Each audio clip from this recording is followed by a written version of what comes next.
All right, let's try this setup a little bit. I think, the setup's going to change all the time. It's going to change all the time because actually I don't even need these. Cuz hopefully we're going to be improving, every step of the way. Um so I moved the camera back a little bit. I have a little higher up. Um I need a haircut. I mean, my hair is insanely long. But I'm growing it out. I've been growing it out really for this will be the fourth year. Started it's been 3 full years really since I had like a legitimate cut my hair to the point it was short back when my brother got married in 2019 December. I got my hair cut right before his wedding and it was short then. Um, my hair's been shorter most of my life. This is so irrelevant, but hey, this is what we do out here, just the live unedited feed um, of me being me. So I need a haircut to get the ends trimmed because it's like more than halfway down my back. Um, but yeah, some things are changing. So what I brought my hair up for is I apologize because I see myself over on the computer and it's like the neck needs trimmed and all kinds of stuff. Um, but that's not super important. So I'll keep trying to kind of tweak this stuff and see if I can get it to something that's consistent that I like and just keep improving upon it. The rig I got, I mean, the things that the camera and the ring light are set up on for lighting and visuals. Uh, it's like it's a box that the ring light came in and a box of um, paint for painting. Um, I don't know what other people do with paint, but I mean like the acrylics for like painting art. I don't do that very often, but I do like to do it from time to time, especially with my wife. It's like one of the few things that um, we get to do together from time to time. That's really nice, and I enjoy, and I think she enjoys it as well. But anyways, welcome to Way Out There. This is going to be episode number 6. Got number 6 going. So there's a lost episode. I mentioned on episode 5, which I just recorded yesterday, this won't release um, till a week after that one. And I started uploading on YouTube. So on episode 5, it's like literally no one's seen this. I can't even find it on Spotify. And I was like, what are you doing? Just start uploading them to YouTube because then they'll be up there on there, easy to find. You can share it with people. Um, you know, I also talked about the hold on, I'll back up. So, welcome to Way Out There, a show really about anything, exploring my mind for as much for me as it is for anyone else.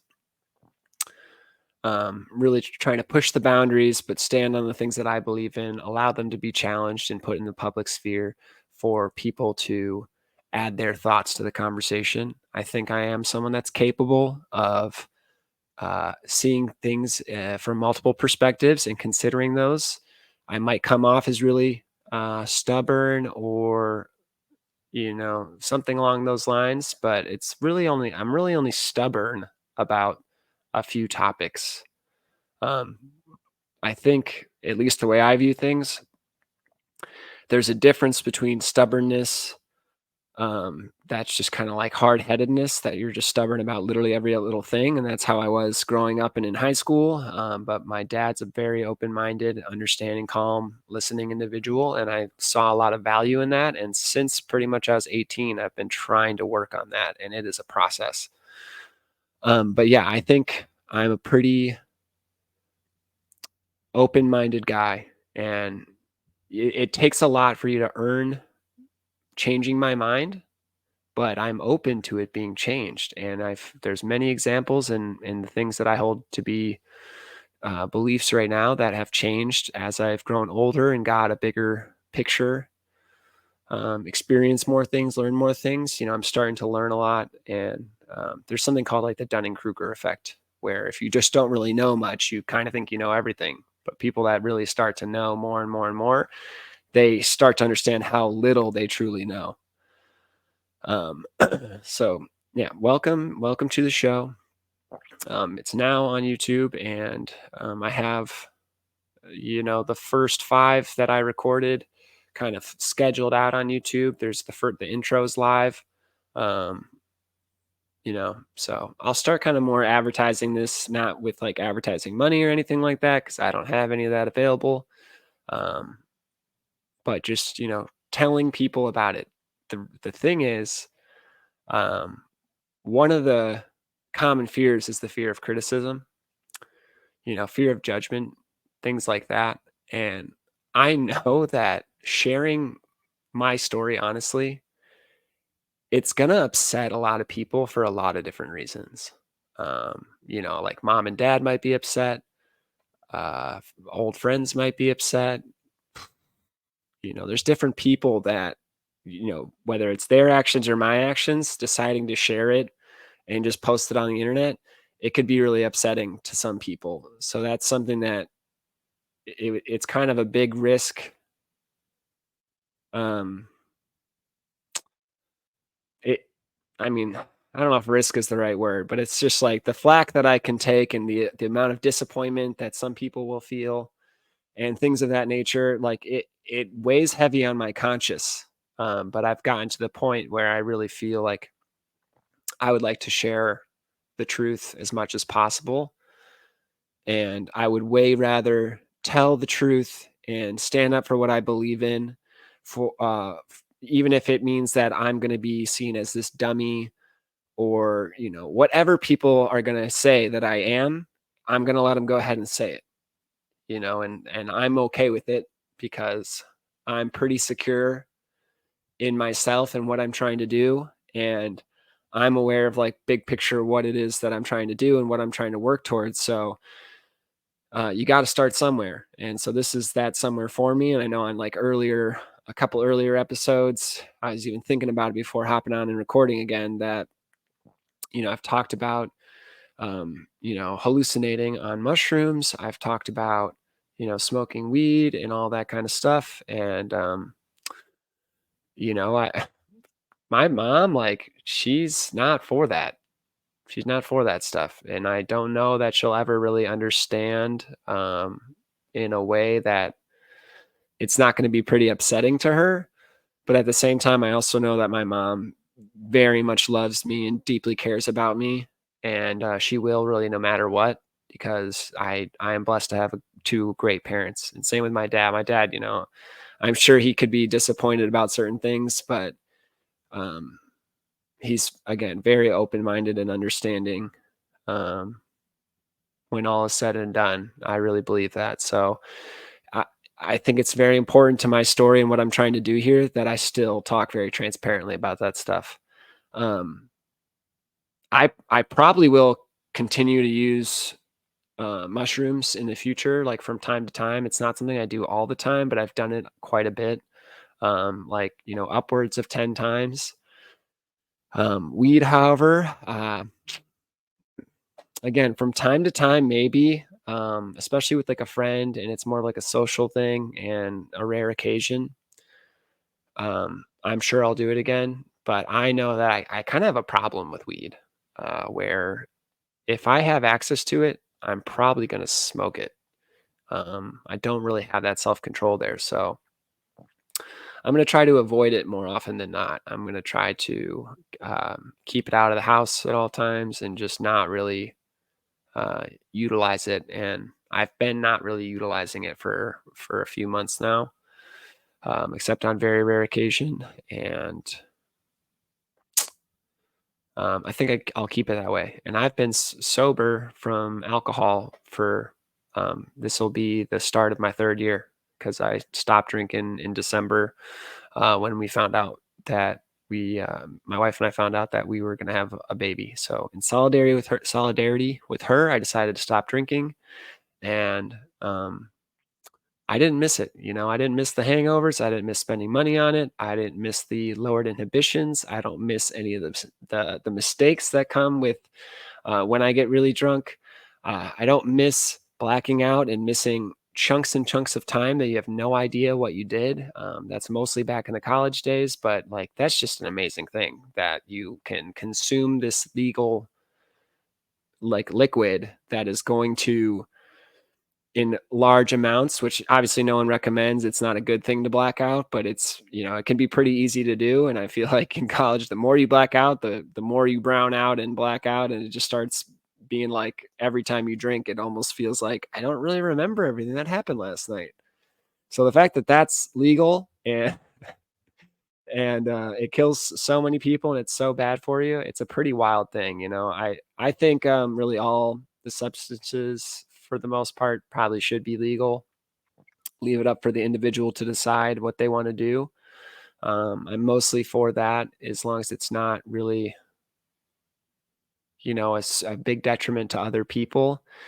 And the more you dive into that and really break it down, like obviously, DUIs and alcohol, it can be a serious detriment to other people, but it's still legal. But there's still a lot. I'm really more for an advocate for personal accountability.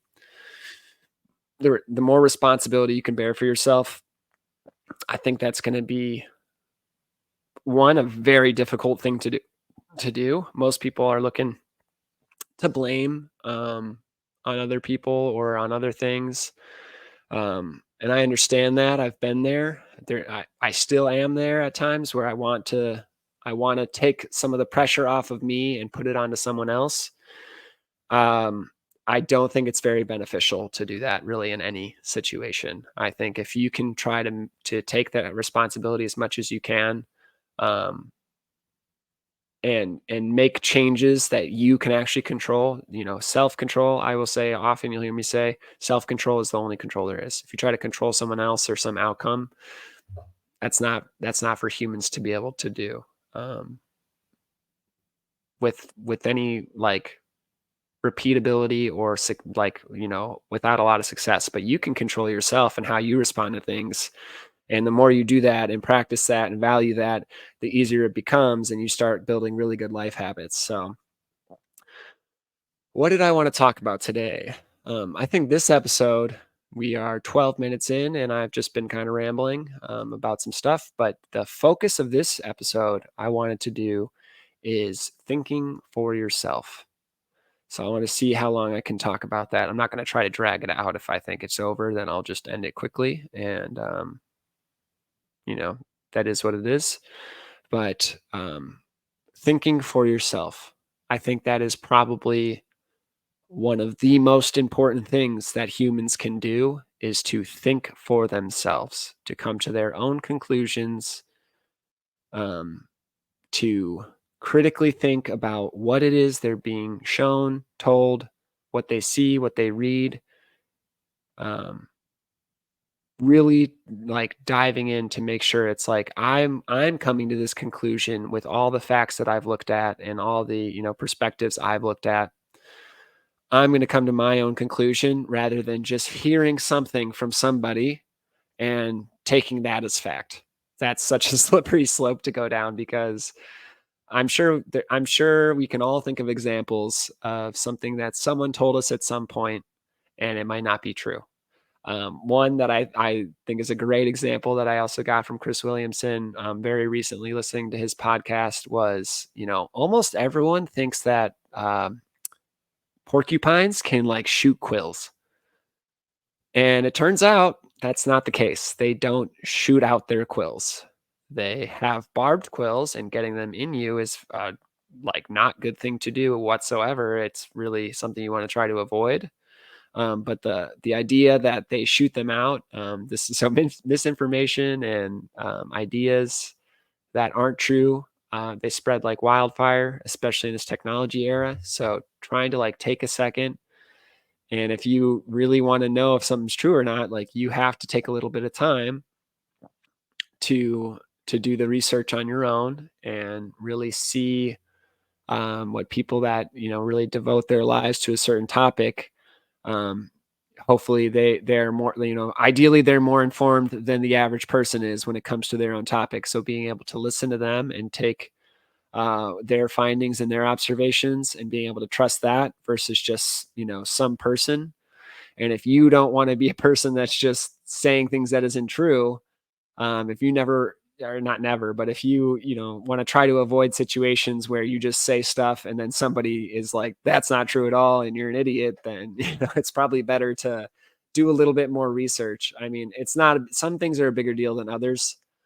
It's not a huge deal if people think that porcupines shoot out their quills. It's pretty low cost to most people. If anything, it's going to help them avoid getting quilled more often. Um, but whatever. So back to thinking for yourself. Our thoughts are really the only thing that are ours at the end of the day. Well, I don't know if that's true. I'm not going to say that necessarily, but our thoughts are something that like they can be our own. When you're thinking critically and you are meditating or having some stream of conscious where it's like it's inside your head. um Man, I need to think about this a little bit more thoroughly because I'm probably going to say things that contradict themselves. But it's funny because there's like get in your head. People can get in your head or things can influence you, obviously. But at the end of the day, if you're able to kind of think critically, then your thoughts are going to be able to be your own at the end of the day. What you decide is going on in your head, um, you have a little bit more control over than what's going on around us out here. There's way too much going on out here that a lot of times people try to control that, and they get frustrated because it's not really something that we're capable of doing. Just controlling all these outcomes with so many variables involved. Um, so I guess what I'm really trying to say is it's very important to guard your own thoughts, um, and to do your own due diligence to make sure that your thoughts are reliable. So more, I guess what I wanted to talk about is like, okay, so like, how do you do that?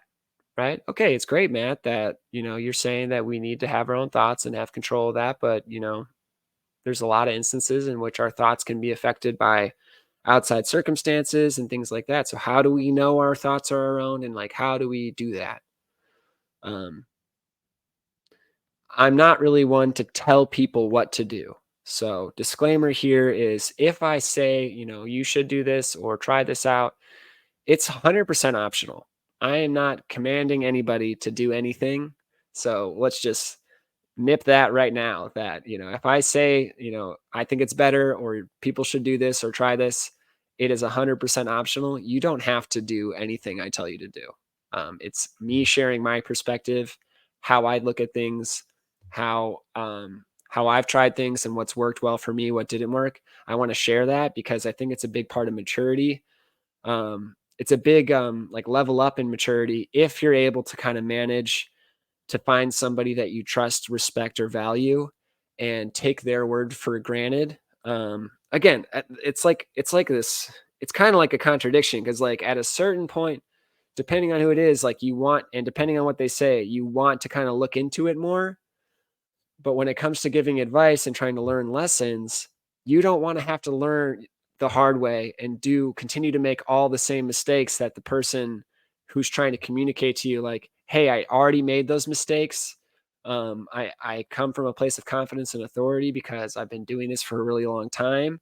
And if you're looking for help and advice on how to not make the same mistakes I did so that you can try to get to a place like faster and more efficiently, it's kind of nice to be able to take someone's word for granted instead of having to learn it all the hard way and learn it yourself and make those mistakes and have to pay for those mistakes with time and energy. Whereas if you can kind of find people that are reliable and that you trust and they have your best interest and the truth in mind, it's nice to be able to take that into consideration so that you don't necessarily have to make all of the same mistakes and continue to put yourself in a bad position just because you think you need to learn something the hard way. And again, I've been there. I used to always say that I'm a very hard learner, and the only way I truly learned lessons was to make the mistake myself and feel the consequences, and then have to dig myself out of the situation that I put myself in. And I've more recently, within the last 5 months, probably started to think maybe that's not a great idea. I think Mr. Beast kind of made me start thinking about it because, he when he started in YouTube very early, he had this group of guys and they all kind of started collaborating together. And I'm sorry if I'm butchering this or misspeaking about it, but what I took away was that, he was really good at this aspect and this other guy was really good at another aspect, like the thumbnails or whatever all goes into YouTube. I'm literally just starting. I couldn't tell somebody what to do at all as far as how to get success on YouTube. But they started working together and kind of collaborating, masterminding, which I think forming a mastermind is something that is extremely valuable. Being able to put two heads together, two human computer brains, and work towards a common goal. It's so much more efficient and better than just trying to do it on your own. And that's why, I said last show that like I'd really like to bring people on and have guests, because me sitting here and just trying to think and stay on track, and bring value to people, it's limited in comparison to when I'm able to actually sit down with somebody that's also open to kind of sharing these ideas and try to attack them from different angles and bounce them off each other.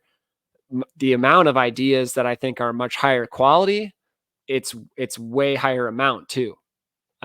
So, being able to have guests on the show and really start to kind of share and mastermind each episode, I think is something that I'm really interested in doing and I think would be very beneficial to the audience.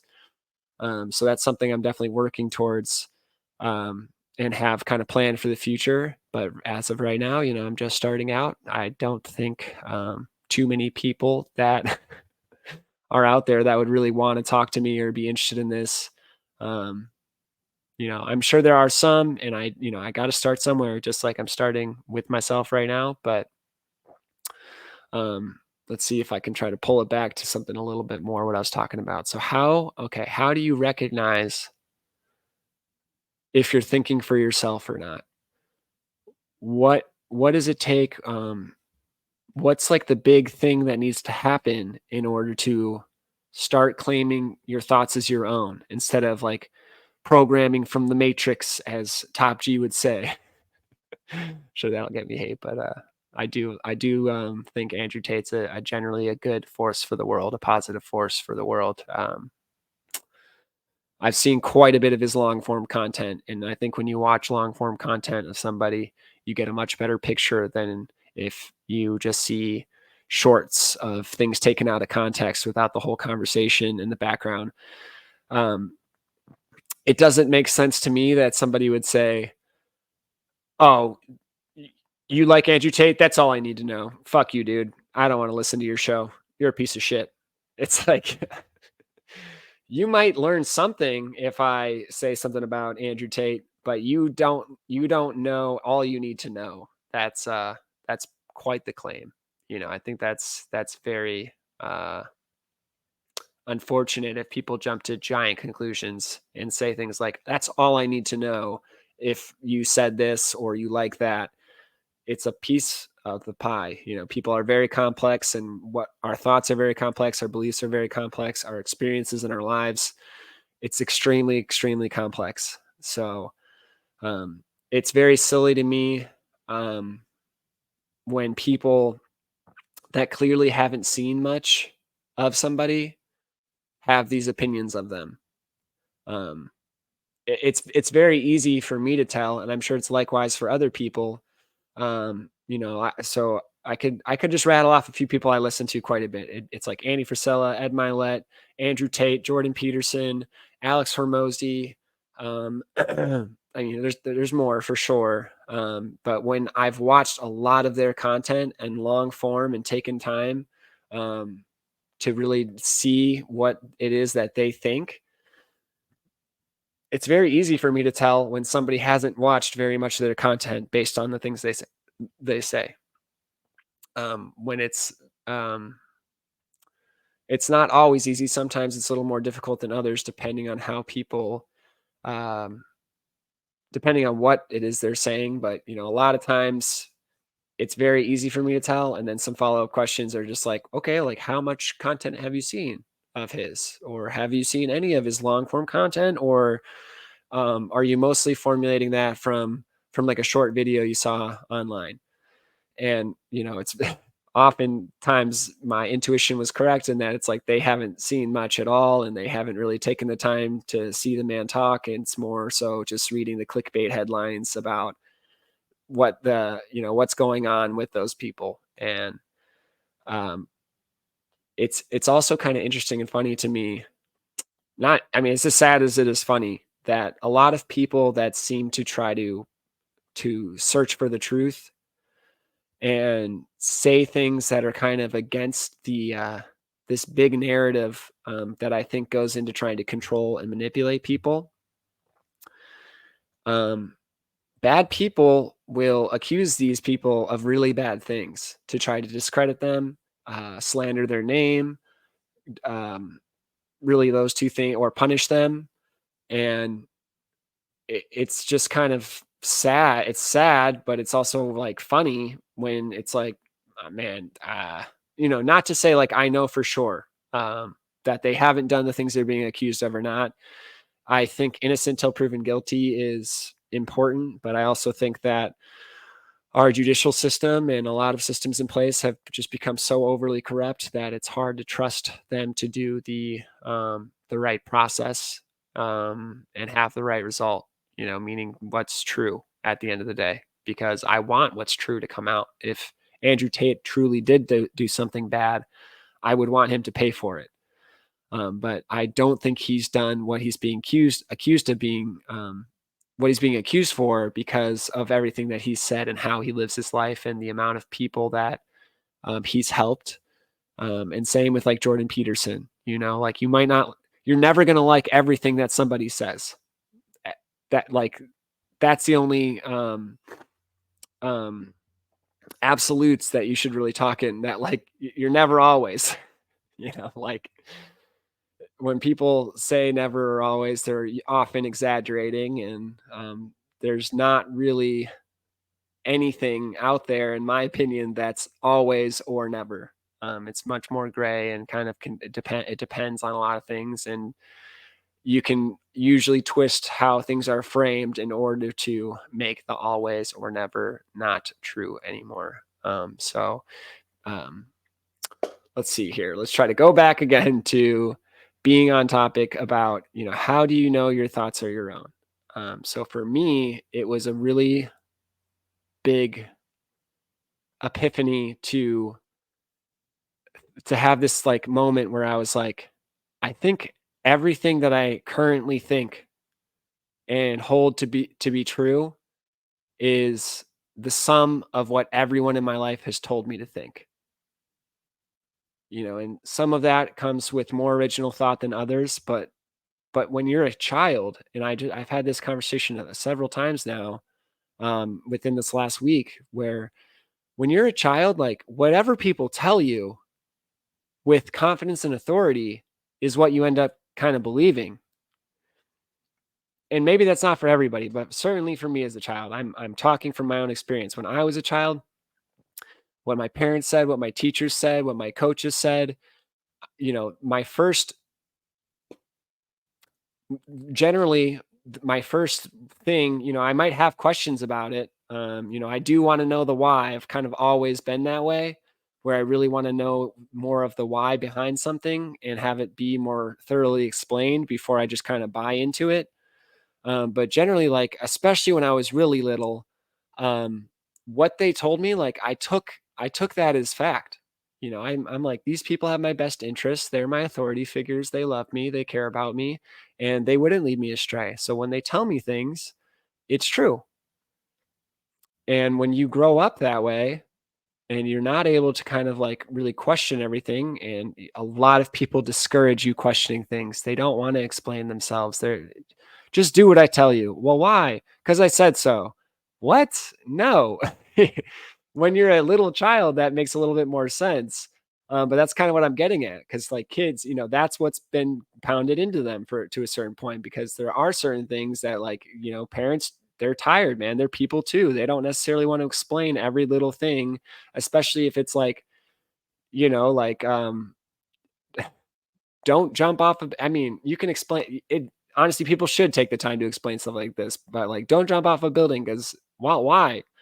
They shouldn't say because I said so. It's like because your life will end. Yeah, like you could get very hurt and die, and that would not be good. You just got here on Earth, so um, I think people are starting to get the concept. I wish sometimes that I was a little bit more um, linear in thinking, because it would probably help get the point across.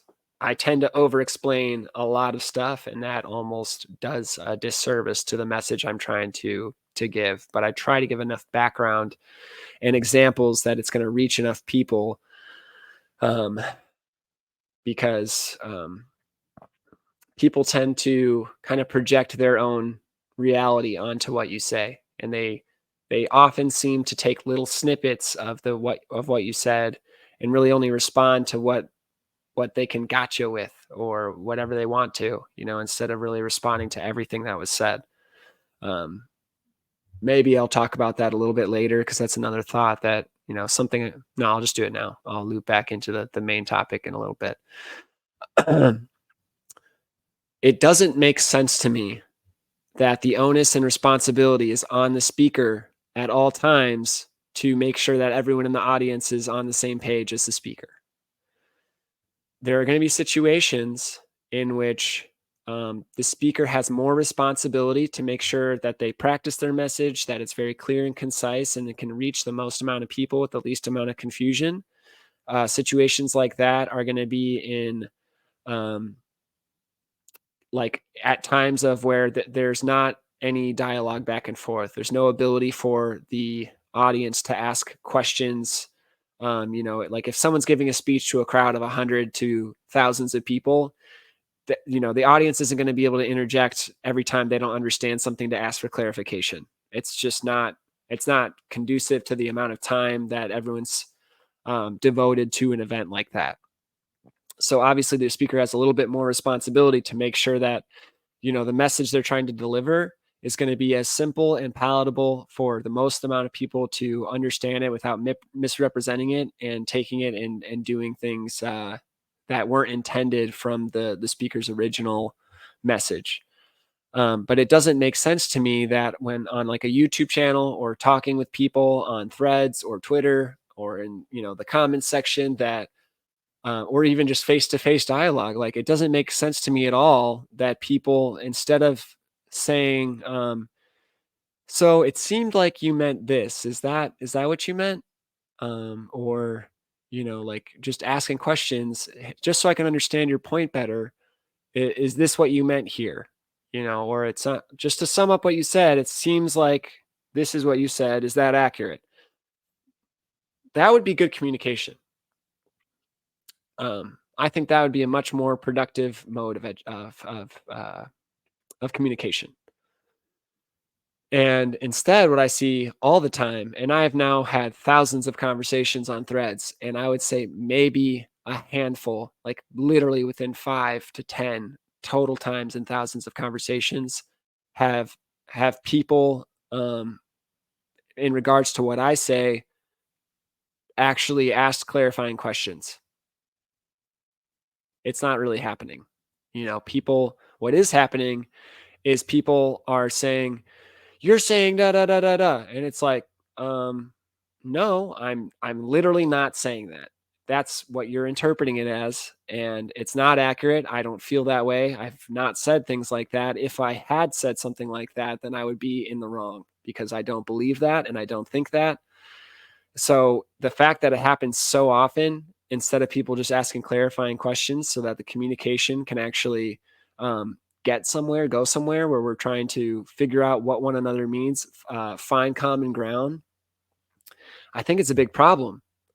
So what I'm trying to say is that I don't think it's reasonable for the person that says A to be able to say A to everyone and everyone's going to understand it as I meant to say it. That's not even remotely realistic. There's always going to be people that misinterpret it in one way or another. When you're speaking to a large enough audience, if you're speaking to a small group of people and you're on the same page, that's fine. But when like again, I'll bring Andrew Tate into it. It's like when he originally said a lot of the things that were pretty radical and upset people. Part of him, I think he has admitted that like he was trying to kind of clickbait people and say things in a kind of way that would really stir up a lot of emotion. But he wasn't, when he said those, he wasn't talking to an audience of millions of people. And now that he knows he has an audience of 1 million people, he's much more careful in his speech because he's aware that there are consequences to him speaking in ways that might inspire people to do things that he doesn't think is a right. That he doesn't think is right. So, right now, I maybe will have 5 viewers on this video after it's posted. If that, I think the majority of them will probably be able to more or less understand what I'm talking about. But if we expand that and I'm talking to millions of people, there's going to be all kinds of people that are going to think they're going to take away different things than I intended for them to take away. So again, back to what my point is, it doesn't make sense, and the expectation that I'm going to be able to explain something so that everyone understands it without question, it's not realistic. And I really think it'd be beneficial to society and communication if, rather than expecting, me or whoever's speaking or making a statement to do that, let's ask questions. If it's possible and available for us to clarify what they mean before we say what we think they mean, before we tell, we like basically respond with what we think they mean in mind rather than clarifying what we think they mean first. I think it'd be very beneficial to having productive conversations and, again, coming to more of a general understanding of one another. It's a really bad idea, in my opinion, to just respond with whatever you thought they meant, and it comes off as like it's very hostile and inaccurate, and the conversation devolves into nothing quickly, and people start getting really upset. The original poster is upset that they're being misunderstood. The people responding are upset that they thought the original poster meant something that triggered an emotion in them. So if we could get to a point where, hey, let's try to clarify, let's ask questions, let's make sure we know what this person means um, a little bit more thoroughly before we start, responding about what we thought they meant, and then just like the conversation just going south from there. Um, I think that'd be very, very good. So I'll continue to talk about that. And again, I think over time I'll be able to, because that's a relatively like newer thought for me. I mean, it's something, it's new for me to actually express that to the world. I've thought that for a long time. It doesn't make sense that um, people are held accountable for things that how people. Okay, let's see here. I think it shouldn't be how things are interpreted. It's not how things should be received. It's what was intended. I think intent is more important. And right now, the collective thought of the majority of people is is the intent doesn't matter, it's how it's received. How it's received matters more than the intent. And what this whole long drawn out conversation is, I disagree completely. There's some responsibility for the person to be aware of how what they say will be received, but I think their intent and what they were trying to do is more important than how it's received, because it's one versus as many as it goes out to and talks to. So is it more reasonable for us to try to understand the intent of one person and one thought and one idea, or is it more reasonable for us to have accountability for all the people that could potentially interpret it poorly? that doesn't make sense. I mean, not to me. If somebody wants to argue that point, please, by all means, if someone can explain it to me in a way that it makes sense, then maybe I'll change my mind. But to me, it doesn't make sense at all. All right, back to the original topic, which is thinking for yourself. So, how do you think for yourself? And I was talking about, parents and people telling us things, and us kind of just taking it as they say it, as truth. So that's, I feel like, how most kids grow up, and a lot of people probably go their whole life just accepting what people tell them, or not really doing any due diligence to see if what they were told is true or not.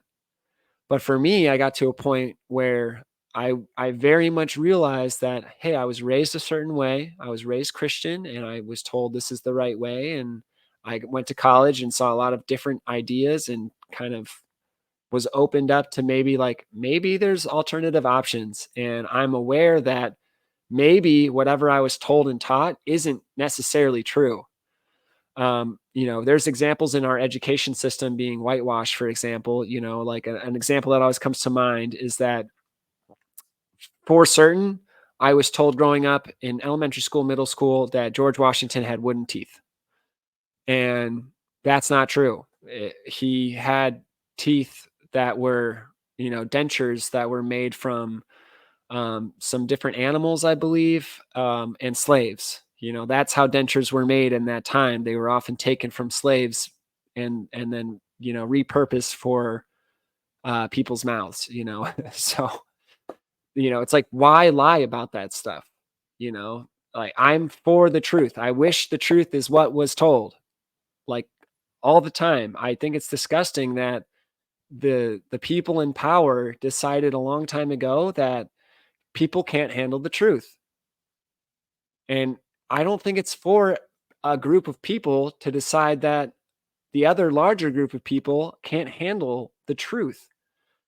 It's I also will be fair in the fact that, like, I don't know what drove them to that decision.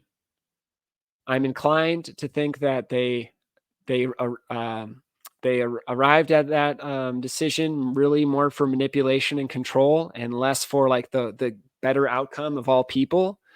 I can't say that with certainty. Maybe they were like, well, the amount of destruction that ensues when people actually learn the truth about everything, it's just too much. It's too costly. There's so much loss of life. We need to kind of um, soften up what the truth is, make it more palatable so that people don't just go around being crazy maniacs all the time. When COVID first found out, we all saw that there was no toilet paper on any shelf in any store, and all the hand sanitizer is gone. It's like, there's people that just respond so like drastically to certain information. It's like, it's just kind of insane that some people went and just bought, you know, 500 freaking rolls of toilet paper. And, then all of a sudden the people that are out of toilet paper, there's none left for them to get. So it's like, there's examples of people that um, the way they respond to information, it is not beneficial to um, other people sometimes. Having said that, I still believe I would be very interested to see what it would be like in a society where the truth was valued above all else. The objective truth, I think there is some objective truth out there. We all have our own subjective truths and how we perceive the world, and they all feel very valid and real to us. But I think there is an underlying truth, an objective truth behind everything. And I would like to see a society in which that was valued more and that was sought after more. It's why I want to be honest online, and take care, like, really tell the truth despite how difficult it's going to be at times, and the ripples it's going to have, and people being upset or disappointed. It's not for me to control that. People are gonna respond how they wanna respond. I wanna say what I believe to be true, and it's okay if it's challenged and disagreed with, but I'm trying to reach an objective truth um, that's really important to me. So, I got to this point where I'm thinking, like, I was raised Christian, and I don't know much about the other religions. I had this thought in college that, like, I would like to, get to a point in my life where, like, when I have more time, I'd like to really dive into some of the major religions, learn more about them, and see if that is something that, like, maybe it makes more sense to me. Maybe those are actually the right path. Maybe I'm just Christian because I was raised Christian. I've always been a believer in a higher power and a God, but I'm not necessarily like a Christian, like full believer in that. I'm not going to go down that topic today. I think that's maybe even I'll just do that next episode and talk about religion and kind of how I see it more thoroughly. Um, but I started thinking, the thoughts that I have are mostly not really my own, or not necessarily the thoughts, but like the beliefs, what I think is true and like what I've been told. I didn't really come to those conclusions by critically thinking about them and saying, yeah, this is really what I think. I was told these are good values to have. This is, what you should do in life. And that is when I had the epiphany that, like, well, what do I really think? I was, it was like when I was really struggling after, not being able to play, after my fiance broke up with me, after I couldn't play volleyball anymore and needed surgery, and I was just in a bad place, and I really started questioning who I was as a person, and it was that was a catalyst for me to think, okay, what is it that I really think is the truth and is best for me to hold as a core value for me to live the best life that I can imagine? What would the best version of me believe is true and hold to be important, again, as a core value for me to live my life and always fall back on? When things start to get chaotic, I can fall back on these values and start living my life um, in a way that's going to serve me and serve as many people around me as possible. So I'm doing the least amount of damage to others, and I'm also elevating myself, and hopefully elevating others along the way. So it was that catalyst that I was like, okay, okay, I'm getting somewhere. I'm really starting to kind of think critically about what it is that, like, what could really be true. All right, what do I want to? I'm going to just wipe the slate clean as best I can, and start thinking about the values um, that make sense to me, and I'm going to come to my own conclusion about them by really sending, like, I'm saying, sending my feelers out there, and like, taking in different information from different perspectives and different cultures and different religions, and come to some conclusions that are a little bit more beneficial to me and that are my own, not just what my parents or whoever told me that, this is what you should think. I'm not I don't want to think what other people want me to think. I want to think what I want to think. And I want to be genuine in it. I want it to be um valid to me. I want it to mean something to me because I'm the only one that can control this body I'm in.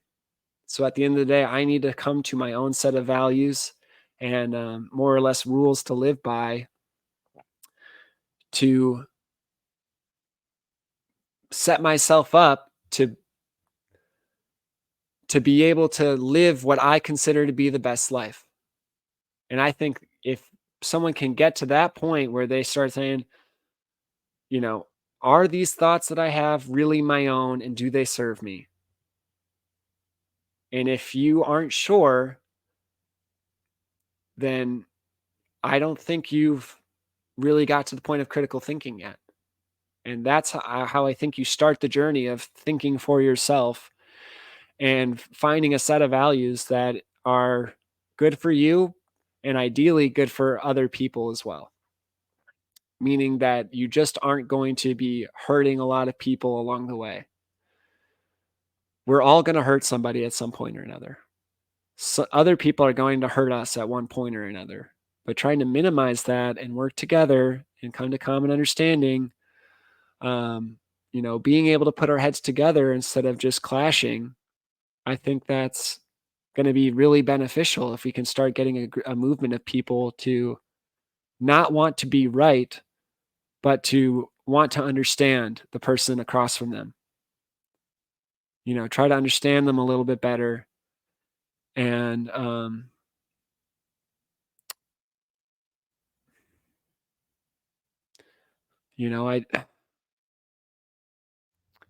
it's like, how can we minimize the suffering while maintaining freedom of choice?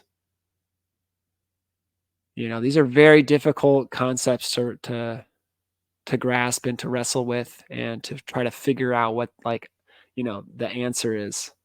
It's like there's what's the answer to something like that? The answer today is not going to be the same as it was 1,000 years ago, and the answer today is not going to be the same as it's going to be 1,000 years in the future necessarily. Like, we just don't know what we don't know.